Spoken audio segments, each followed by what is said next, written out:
हाँ तो विद्यार्थी, आज आइए हम लोग निर्देशांक चिन्ह के विषय में समझते हैं।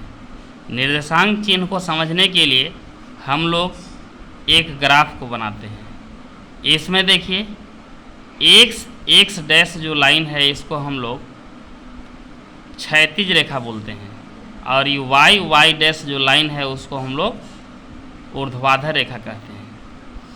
और एक्स डैश और वाई डैश का जो कटान बिंदु हुआ उसको मूल बिंदु कहते हैं। मूल बिंदु का निर्देशांक 0,0 होता है।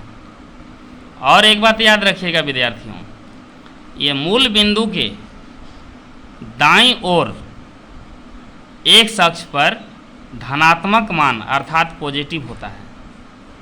याद रखिएगा, मूल बिंदु के दाईं ओर एक्स अक्ष पर धनात्मक वैल्यू अर्थात पॉजिटिव वैल्यू होता है, और मूल बिंदु के बाईं ओर एक्स अक्ष पर ऋणात्मक वैल्यू होता है, और मूल बिंदु के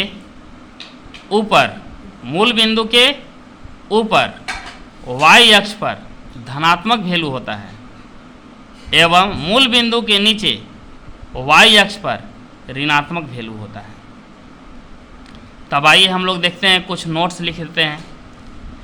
याद रखिएगा, पहला नोट, एक्स डैश और वाई डैश अर्थात क्षैतिज रेखा और ऊर्ध्वाधर रेखा के कटान बिंदु को मूल बिंदु कहते हैं।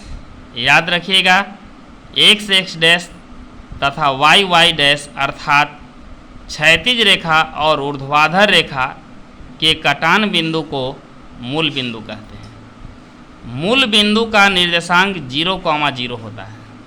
मूल बिंदु का निर्देशांक 0,0 होता है, जो कि अभी फिगर के माध्यम से आप लोग को समझाए थे। दूसरा नोट याद रखिएगा, मूल बिंदु के दाईं ओर एक्स अक्ष पर धनात्मक अर्थात पॉजिटिव मान होता है। यानी याद रखिएगा, मूल बिंदु के दाईं ओर एक्स अक्ष पर धनात्मक अर्थात पॉजिटिव मान होता है, एवं मूल बिंदु के बाईं ओर एक्स अक्ष पर ऋणात्मक अर्थात नेगेटिव मान होता है। याद रखिएगा, यहाँ फिगर में हम दिखाए थे, एक्स अक्ष के दाईं ओर धनात्मक और एक्स अक्ष के बाईं ओर ऋणात्मक वैल्यू होता है। इसी तरह से तीसरा नोट याद रखिएगा, मूल बिंदु के ऊपर वाई अक्ष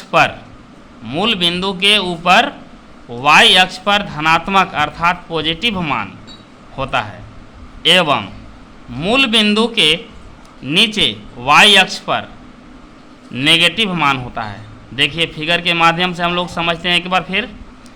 ये जो ऐसा मूल बिंदु है, मूल बिंदु के ऊपर धनात्मक मान होता है और मूल बिंदु के नीचे वाई अक्ष पर ऋणात्मक वैल्यू होता है। ठीक है स्टूडेंट, इसको याद रखिएगा आप लोग।